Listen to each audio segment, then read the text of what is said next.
termasuk di Lerang Gresik, di mana makam berangka tahun 900-an banyak ditemukan, misalnya nisan Fatimah binti Maimun yang kemudian berada di Lerang di Gresik. Ini adalah gelombang ketiga dari penyebaran masuknya Islam ke Nusantara kita yang tercinta. Diamankannya jalur rempah-rempah oleh para panglima muslim yang kemudian menjadi para penguasa muslim. Lalu setelah itu mungkin ini yang paling seru, tapi mungkin nanti kita tidak bisa bahas sampai tuntas, adalah gelombang keempat. Gelombang keempat ini gelombang kedatangan ulama-ulama yang memang secara intensif mewakafkan dirinya untuk melaksanakan dakwah, dan mereka mengalami keberhasilan sangat besar dengan izin Allah pada abad ke-15 dan 16 Masehi, khususnya di Jazirah Inti yaitu Pulau Jawa, dan menyebar ke seluruh kepulauan Nusantara.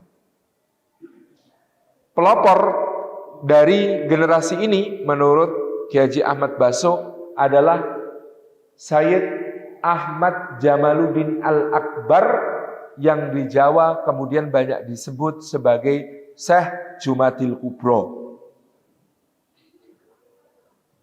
Ketika Kiai Haji Ahmad Baso menelusuri naskah-naskah di berbagai negeri yang merangkum dan menuliskan kiprah Syed Ahmad Jamaluddin Al-Akbar alias Syekh Jumadil Kubro, maka bisa dilacak bahwa beliau melakukan perjalanan yang sangat luar biasa.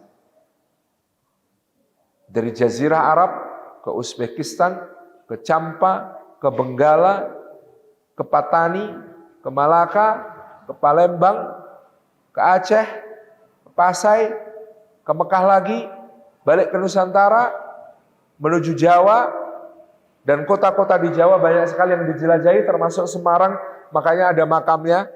Mungkin maksudnya makom, bukan makam. Makom itu tempat kedudukan.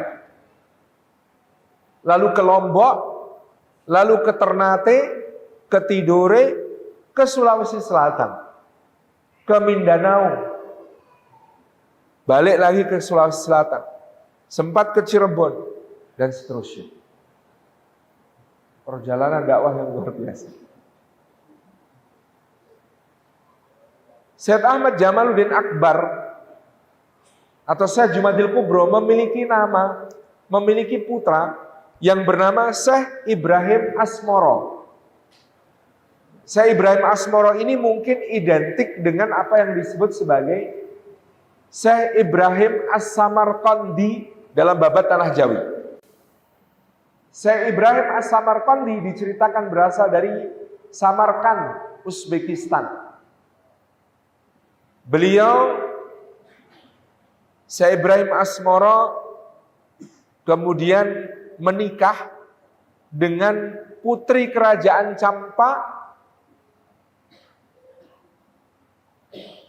yang bernama Dewi Chandrawulan. Dewi Chandrawulan adalah adik dari Ratu Dwarawati Permaisuri Dyah Kertawijaya dari kerajaan Majapahit. Jadi Raja Champa itu memiliki dua putri, yang satu dinikahi Raja Majapahit, yang satu dinikahi oleh Syekh Ibrahim Asmara ini.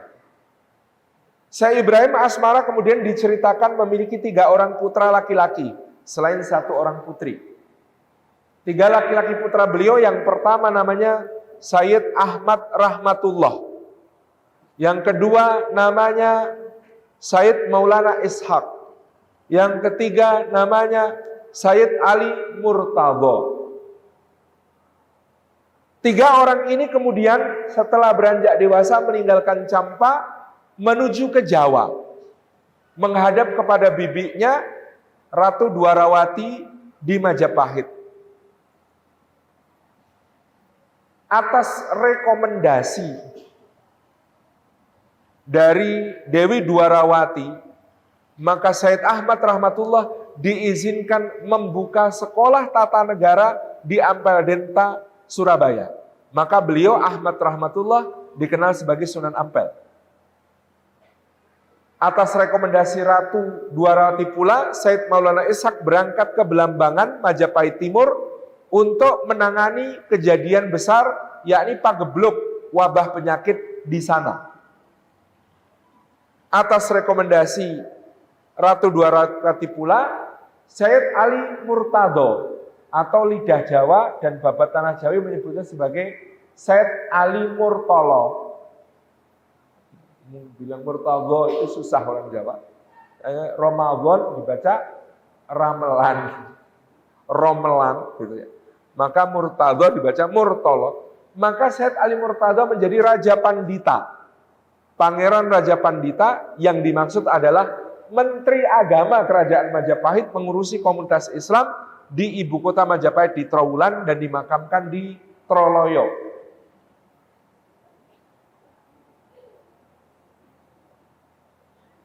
Syekh Abu Fadl Senori Tuban dalam kitab beliau Ahlal Musamarah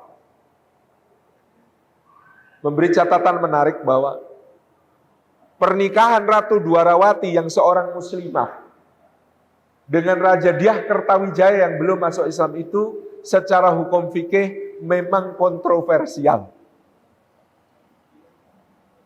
Tetapi sejarah tidak bisa membantah berkat beliaulah dakwah Islam di Majapahit bisa mendapat tempat yang terhormat dan diterima dengan sangat penuh semarak.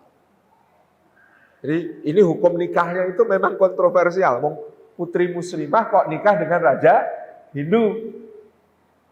Tetapi kontribusi beliau bagi dakwah itu tidak diragukan. Mudah-mudahan Allah ampuni beliau.